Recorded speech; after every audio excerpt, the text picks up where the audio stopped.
Hey, how's it going? It's Jessey here from the Land Investing Business Secrets podcast. I've got a great guest with me here today. His name is Casey Cavell. He comes from such a background of business and real estate and then coming into being specialized in subdividing. We get to talk a lot about, why are we subdividing? What are we looking for? And some of the specifics there, but it was a really interesting conversation I had with Casey. Again, we really started talking about things like how do we niche down in the space of subdividing and how do we approach marketing? He has very interesting and aligned approach when it comes to marketing for properties. Anyways, I'm sure you're going to get tons of value here in this episode with Casey Cavell. Enjoy. All right. How's it going, everybody? I've got our guest here, Casey Cavell. Casey, how are you doing? Jesse, I'm doing fantastic. Great to be here. I was just, before we started recording the show here, I was just noting the arcades in the back there. I was like, how fun of an office. And I was like, is this just a man cave for you? Pretty much is, isn't it? It is. Yeah. I find I spend a lot of time in my office, and I want my office or anybody's office should give them energy, and it should be fun, and shouldn't be dull or boring. So I've tried to make my office kind of a place that I enjoy going to. That's awesome. Well, hey, we're going to be talking all about subdividing today. You really are an expert in that area and love to get into that. But why don't you just give us an understanding? How did you get into the space, and then how did you get it more into subdividing afterwards? Give us a little bit of a Cole's notes on your history. Yeah. Back in, this was 2017 when there was the real estate meltdown. I was newly removed from college, and I said, okay, great. Well, I like real estate. I wanted to get into real estate. I just got my real estate license, and I said, well, how do I make money in this business? And I realized I wanted to work hard. I was willing to work hard, but I realized that real estate agents get paid based on the time that they spend on deals. And when I started looking at, hey, do I want to work nights? Do I want to work weekends? What do I want to do? I said, there's got to be a better way. So I started going out and trying to find properties to buy.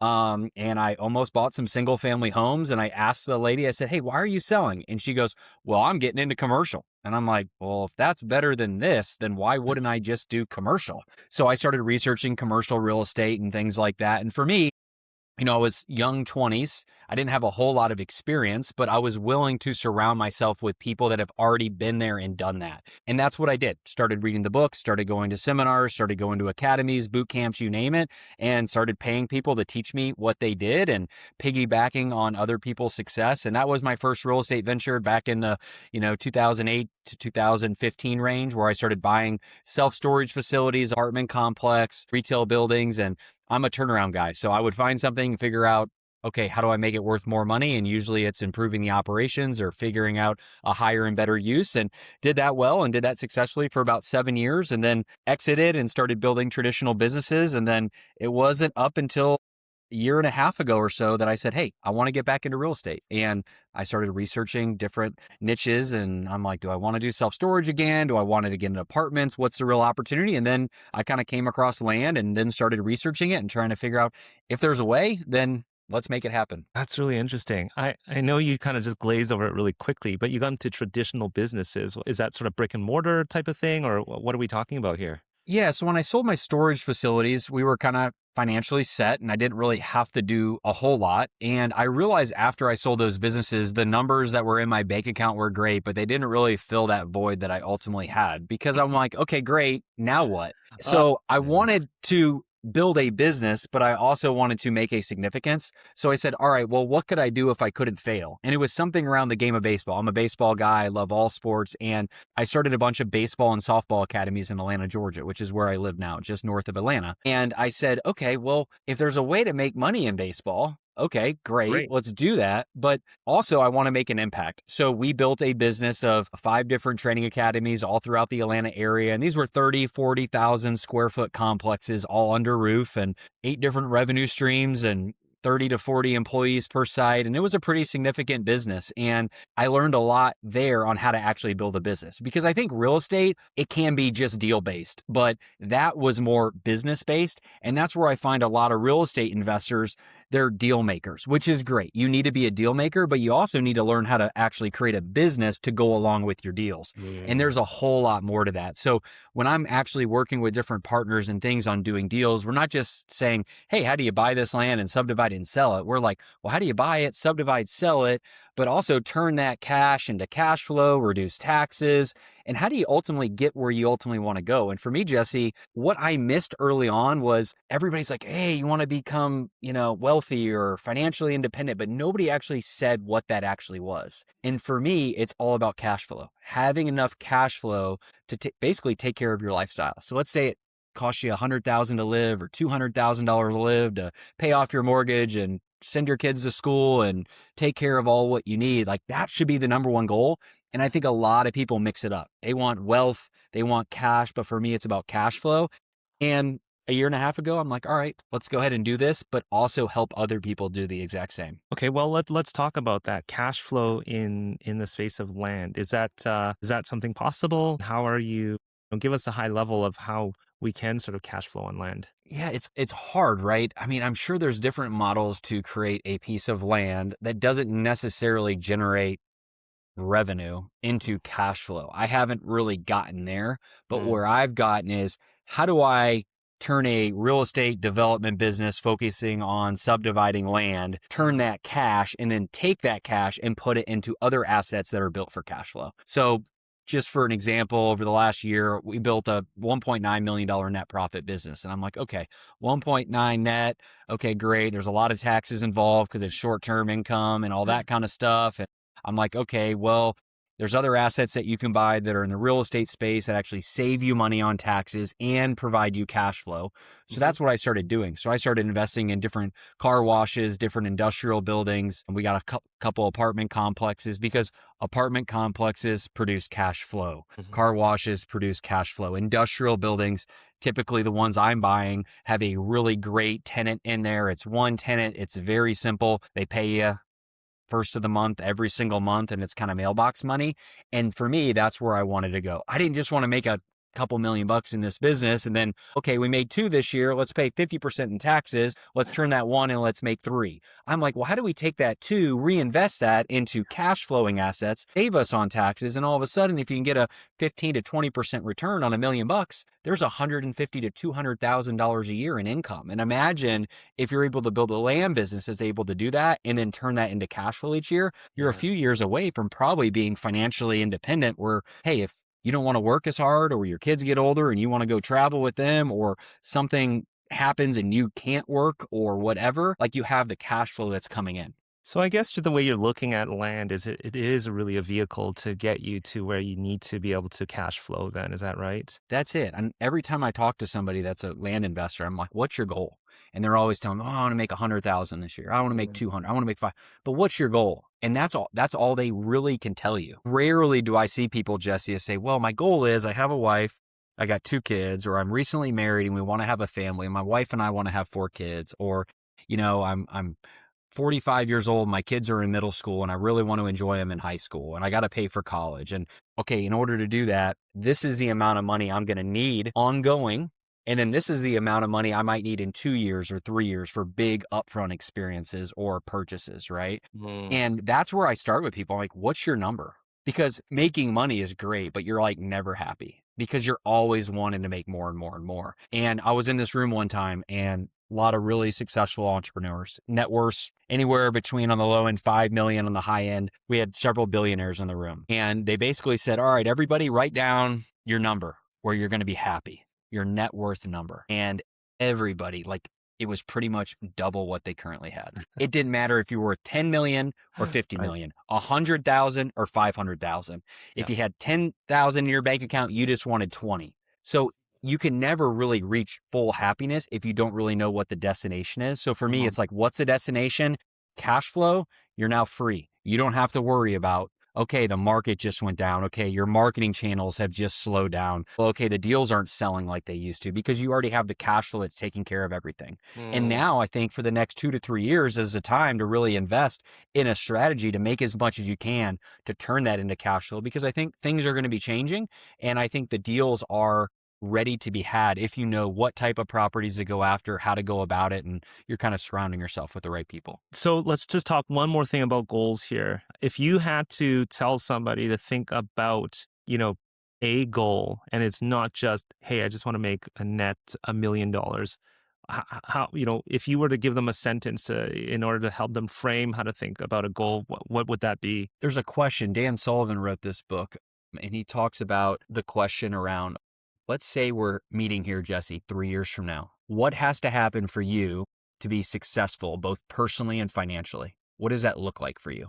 So really having people look out 3 years from now. If you and I were having this conversation, if you were sitting on a beach in 3 years, right? If you were going to the office in 3 years, what has to happen for you to say, hey, I've made it. I'm happy. I'm content. I'm satisfied, and then work backwards. The problem is a lot of people don't know how to really work through that question, and they need somebody else to kind of ask them and kind of mentor them and push them and ask questions, because you kind of come up with about 50% of that stuff on your own, but it's the rest of it that really matters. But for me, the answer to that 3-year question is, how much cash flow do you need? Because that's the answer. Because if you know the cash flow number, then you're good. If it takes you $300,000 to live and you're in a big city and you got kids in private school and you want to go on 3 or 4 vacations a year, well, you need to build $300,000 in passive income. And if you want to do that in 3 years, all right, well, how much are you going to need to make each year in order to do that? And then how do you build a land business or whatever business you're in to make sure you're taking some of your profits each year and do that? But what I find is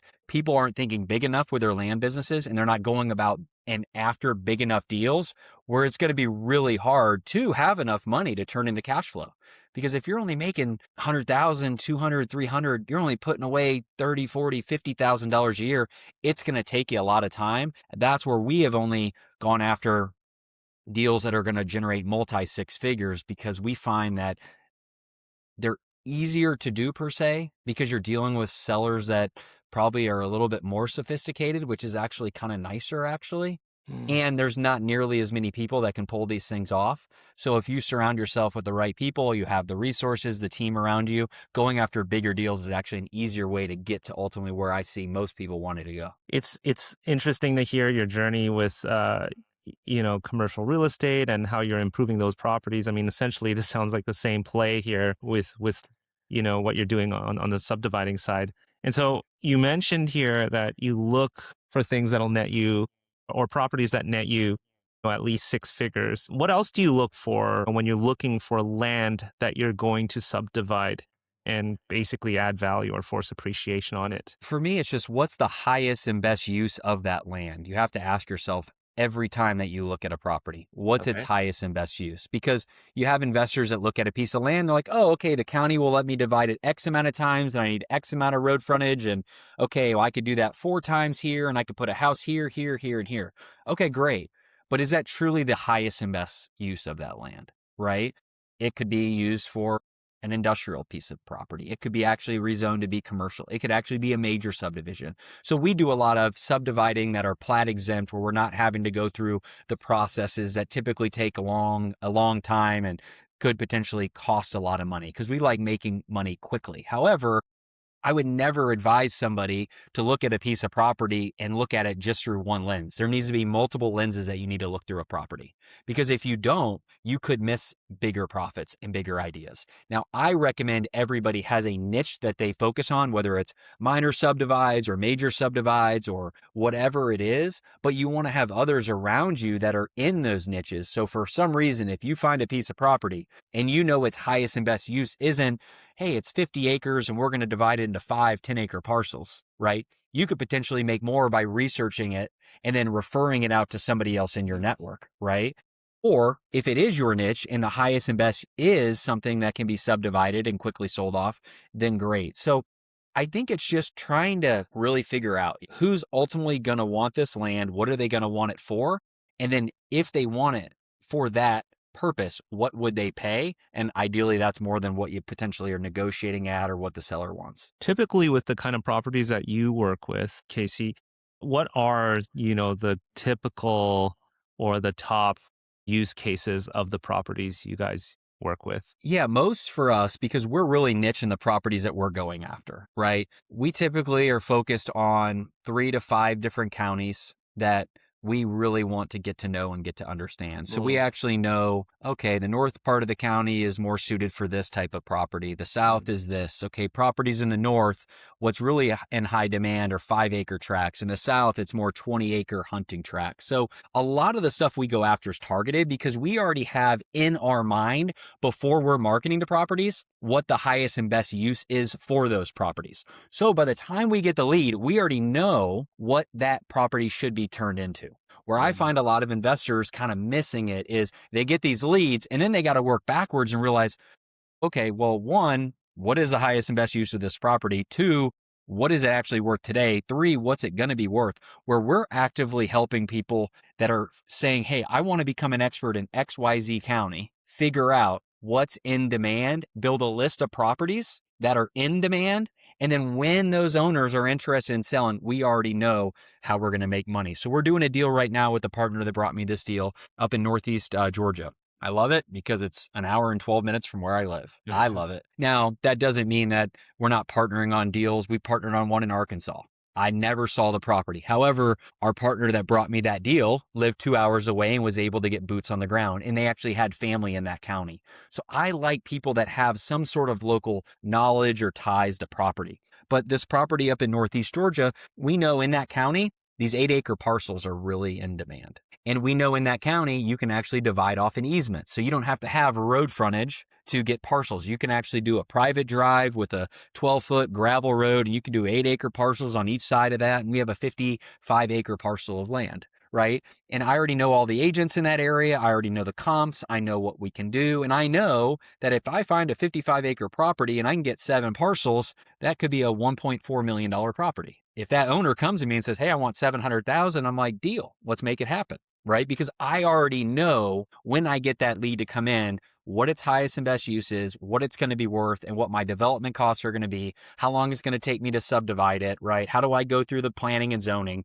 Where I just think a lot of people that get into subdivides, they do it backwards. They just try to figure it out after the fact. Mm. Where if you have a real good strategy up front and really surround yourself with people that have done it and know this is my area. I'm going to become a pro. This is exactly how I'm going to make money in this area because these types of properties are in demand. And now I'm going to build my list and go talk to those owners and really create win-win situations for the owners. Because if I look back at all the deals I've done this last year, Jesse, I guarantee if those people actually went back and said, wow, this guy bought this property off me for $400,000.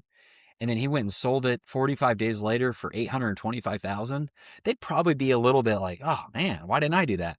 But they're totally happy because they're like, wow, I got $400,000 from my property and I had no stress. Mm. I got it done. And that's exactly what I wanted. And they can kind of move on with their lifestyle. So what I'm saying there is like, you want to work with people that like really want help and need help. And I know in every single one of those situations, those people that I did deals with were totally happy. Right. And I was able to actually offer more money than probably a lot of other investors because I knew what I could turn it into.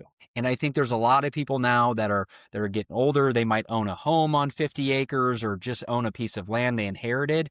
And there's a lot of kind of people just going and kind of kicking tires or offering really well below market value. But with our method, we actually offer a very fair price and pretty much market value because we know how we can add value to these properties. So hopefully that answered your question, but that's kind of the types of deals that we're looking for and some of the things that we have found to work. I find it interesting that you're doing a lot of the upfront lift, the lift upfront to understand the kind of properties that you're getting yourselves involved to or involved with. Now, does this work for you because you are partnering and they're bringing you deals?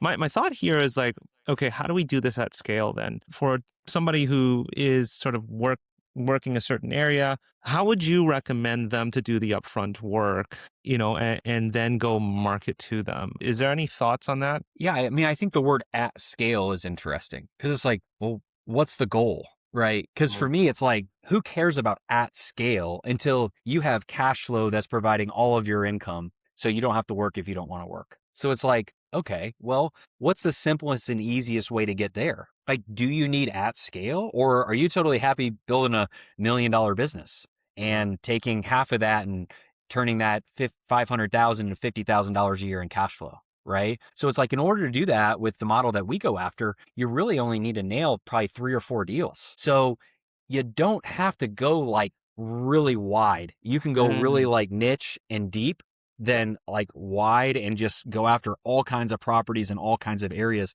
We had a partner, they kept talking to me. They're like, oh man, we've run out of leads. We've run out of leads. And we looked at their county, we looked at their sheet, and there was like 700 properties in their county that fit kind of the criteria that we were looking for. I'm like, you've talked to 72 of them. That's 10%. You don't have a lack of properties. You have a lack of leads in those properties, but you got to hone in on your marketing to get more people on the phone. Because I guarantee of those other 600 people, 10% of them are thinking of selling, right? Well, that could be 60 potential people that are thinking of selling. Well, if only 10% of those were realistic and ready to sell, that's 6 deals. And if you're looking at $200,000, $300,000 net profit on these deals, that's $1 million business. So for me, I don't know if you really have to go at scale. If you want to make a couple $1 million a year doing it, you just got to have a really focused plan on how to do that. And then if you want to go at scale, I'm sure you could. I feel really confident helping other people master their kind of areas and do that for myself. Yeah, I mean, you mentioned it several times, targeting a much narrower niche or having a much more narrow buy box. I can understand what you're saying here. That would tighten up the messaging itself on marketing. And one of those things that I'll just put out there for those that are listening. We do handle a lot of mailing, and it's unfortunate to see how how widespread of the messaging it is that we're doing with our marketing that really does not connect with any seller or owner. There's no problem being stated. There's no solution being stated, and quick cash, 30-day turnaround. Those are not solutions to anything. And unfortunately, that's what we're seeing. But I mean, it's great for those that are actively doing deals because they know, hey, to tighten up our messaging, we really have to understand the audience and the owners that we're reaching out to.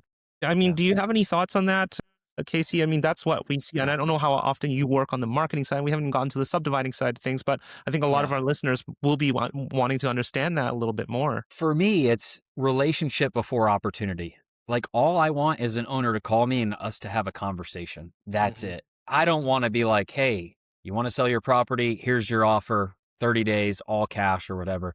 I just want to be, hey, my name's Casey. I live here locally. Trying to find some land to buy up there. Just wanted to reach out and introduce myself. If you're ever thinking of selling, I'm not a real estate agent. I'm not a professional developer because I'm not, because they typically get hit up by all these professional development companies that are trying to build condos or townhouses or whatever. Those people just kind of drag people along. I said, I'm a human. I know Georgia. I live here.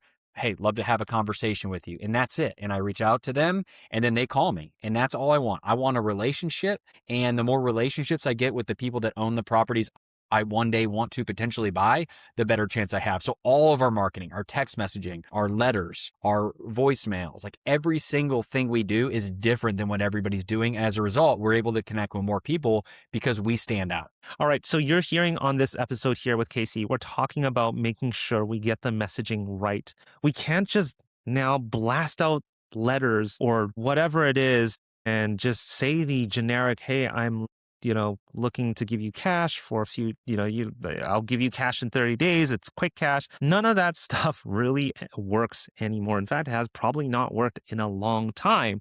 And what's really important is we get our messaging right. There's a couple things we do inside of Pebble in terms of formatting and the types of letters that are working. Pebble is a full-on land-specific and land-centric, or I should say property-centric, because you can also use it for structures.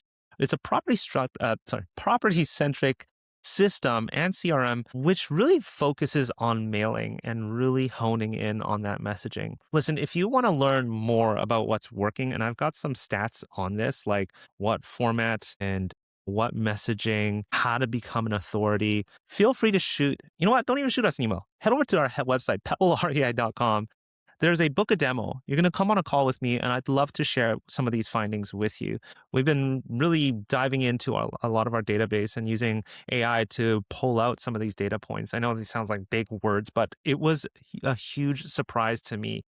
On average, how many leads are we looking at? How many mailing are we needing to get out or marketing we need to get out to like specifically what's outperforming? I was completely shocked. So if you want to learn more, head over to pebblerei.com, book a demo with me.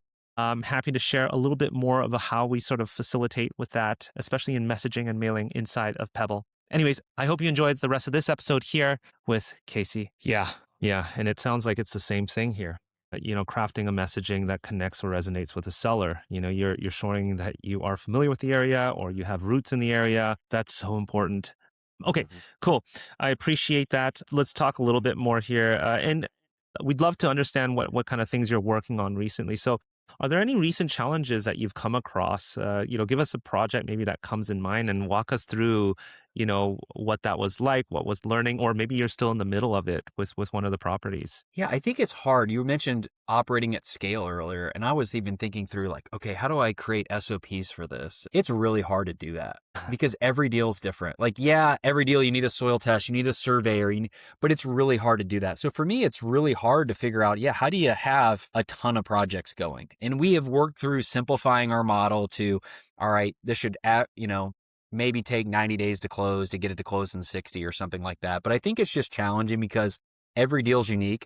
So you really got to have somebody that's working with the owner that knows how to kind of engage with them and speak their language and quiet their concerns and things like that. Because I think that's the challenge is some of these processes, you have to have properties under contract for a minute to really close on it and have confidence that one, you're going to get it approved. And two, there's going to be people that are actually going to want to buy these lots. And that's one of our models, Jesse, is making sure that when we get a property under contract, we have a kind of a pre-marketing campaign that we're actually going and trying to find people that want to buy a couple of these lots and almost get some of these under contract before we buy it. Because I think a lot of time everybody's, oh, I got this owner, they want to sell it to me we put an offer in today for $850,000. And I'm like, okay, I think he's going to sign it. We think it's a $1.7 million exit, but like, we don't know that. We think that the comps show that, but it's like, okay, at the same time we get this under contract, Jesse, I got to be working on, okay, getting the soil tests and understanding where the build sites are going to be and working on the survey and getting everything approved. And then what happens is a lot of people are working on that and then they forget, well, is it actually going to sell? Do people really want these 10-acre tracts? We think so, but do they really want them? And then what happens is everybody's focused on the operational side of the business.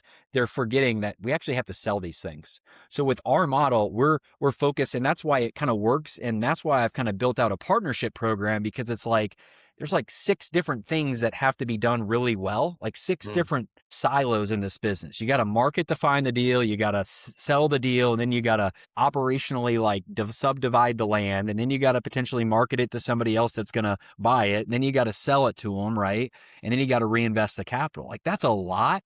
So where I've done really well is like I'll take like 2 or 3 of those things off of my partners, and I'm like, you handle these 3 things.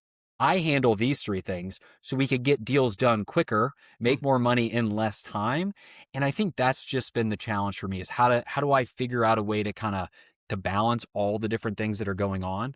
Yeah. And I mean, a few deals that we're working with now, you just have sellers that are like, okay, great. We signed the purchase agreement. When are we closing? And I'm like, well, the surveyor's 3 weeks out from getting started and it's going to take them 5 weeks to do it. So it's just trying to play the game inside of the game with people that have these properties to get the deals done and not just bought, but sold. Casey, how do you know if subdividing is right for you? I mean, we talked about like specializing and niching in. How do you know if it's like, I want to get into the subdividing niche? Like, what? Any thoughts on that? Like somebody's maybe come across a couple of properties before that could be subdivided, and how do they know if they should continue to go down that rabbit hole? I think you probably have to make sure you have time, right? And I would say 15 to 20 hours a week to really do it. And I've got several people I'm partnered with now that have full-time W-2 jobs, right? And they're spending 30 hours a week in their W-2 and they're spending 20, 30 hours a week in their other business. But I would say, I got a guy that made 100 and something thousand last year in his W-2 and made $150,000 flipping land. Like that's pretty cool. I would say like have some success first doing a couple of deals before you jump into these bigger ones. But then again, that does kind of go away from like my thesis of why do small deals if you could do big deals. So I think you have to ask yourself, like, do you have the talent? And that's an interesting question to ask. But I think people need to take a hard look at their skills that God has given them. We all have a skill set. We all have limitations. That's just the way it works. It's not a self-limiting belief. It's just truth. I'm 5'9". If I wanted to go play for the Lakers when I was 18 years old, I could have hired Phil Jackson to coach me, and I could have taken every performance enhancing drug possible, and I was never going to play for the Lakers, right? I mean, I could barely play NAIA college baseball, right? But I busted my butt and I worked hard because I just had a limit. There was an engine that I had in me. And I think people have limitations, whether you're married, whether you have kids, whether you have financial. So I think you really have to look at, okay, what are my limitations? And there's two things that you really need. You need time and you need money. If you have money and no time, okay, there's a way around that, right? If you have time and no money, okay, I think you can think through, all right, well, what does that actually look like? But for me, it's, do you have 15, 20 hours a week to work? Do you have the support of whoever's around you saying you should do this? Because if you have a spouse that's like, you should do it, great. But I find most people that are in partnerships or in marriages or whatever, whoever's around them isn't really brought into what the end goal is. But if you can get those around you, say in 3 years, this is where we're going to be, and this is what I need to do over the next 6 months or 90 days to get there, I think that's important. So do you have the time to get there? Do you have the support of those people around you? And then do you have somebody else that's on your team that can like get you there quicker, that can prevent you from wasting time, which is the most important value and asset there is, or wasting money on a deal? And I just had a guy that brought me a deal today, and I looked at it in about 37 seconds. I saw a high transmission power line that he didn't see. And I'm like, your plan ain't going to work because nobody's going to want to build a $300,000 house under this. The other one, there was a floodplain that they didn't see. So it's just, do I have the time? Do I have the support? And I guess, do I have the ability to do it? And the ability really just is, can I follow a proven system? Can I follow a plan? Do I know how to talk to people on the phone? And if you can work through those things, I think you're in good shape. Appreciate that, Casey. We're coming to the end of the show here. How can people be useful to you? Where can they find you and maybe even work with you on deals? Yeah, so you can kind of take a look at our website, thesubdivideguys.com. So thesubdivideguys.com. I got a lot of free resources out there too. So if you go on there, you can kind of go to and see some of the case studies we've done. I've shared all the deals that we've done just kind of for free, a free resource, because I think the better we are at doing this, the better we are as an industry. And I'm a person of abundance. There's so much opportunity out there, right? And for me, it's a long-term type of thing. I'm not in it for just one deal. I'm in this to help other people get what they really want. And that's not just going to be from flipping one piece of land or doing one subdivide deal. So there's all kinds of resources and tools out there. Just my email, Casey at the Subdivide Guys. Introduce yourself. Tell me who you are. Tell me what you want to do. Maybe answer that 3-year question for me, because I think that's important. And tell me your number, where you want to be. But that's really it. And I just love helping other people because somebody helped me 20 something years ago figure out my own game plan. And throughout my whole course of my business career, I'm 40 years old now. I'm like, okay, in this aspect or in this phase of my career, I had this person. And I think I've had about 4 people over the last 20 years that have helped me. And each of those 4 people really helped question all of my ideas that I had, because all of my ideas weren't great ones. And they helped me narrow in on the things I should actually do. They helped steer me away from some problems or some hazards that I didn't see. Because I think we're all emotional beings. We all really care. We all want to win. But emotion in business can be a bad thing if you don't know how to harness it and you're not like, oh, okay, let me slow down here. Let me think about this here for a second. And I actually told somebody the other day that wanted to work with me, I said, I got to be honest with you, this is probably why we shouldn't work with each other. Because I don't know if you're actually hearing what I'm saying. I get through about 70% of what I was saying and I get cut off. And it sounded like, and I told him, I said, say his name was Tom. I said, hey, Tom, I really don't think we should work with each other because I think you got it. He goes, I know I got it. And I go, I know is really tough because I knew I had it. And in multiple times, I thought one thing, but what the reality was the other, because I wasn't thinking clearly. I wasn't slowing down. I wasn't wise enough at that time to say, hey, other people might actually know something that could help me. And I think if you're able to get to that position where you're able to slow down and think and rely on others, because I do this every Thursday. I got a guy that comes into my office and we have a sit down and he challenges every single thing I'm doing and saying, is this getting you closer to where you need to be? And I think if you're able to do that, you're in good shape. So yeah, thesubdivideguys.com, and I'm here to serve. Casey, I really appreciate you bringing all the wisdom you've accumulated through all the now coming to decades of doing business and helping others as well. So we'll make sure to include the subdivideguys.com on the show notes, but I think it's pretty easy to remember that one. Casey, thank you so much for coming on the show. Again, pleasure to have you on. You bet. Thanks, Jesse.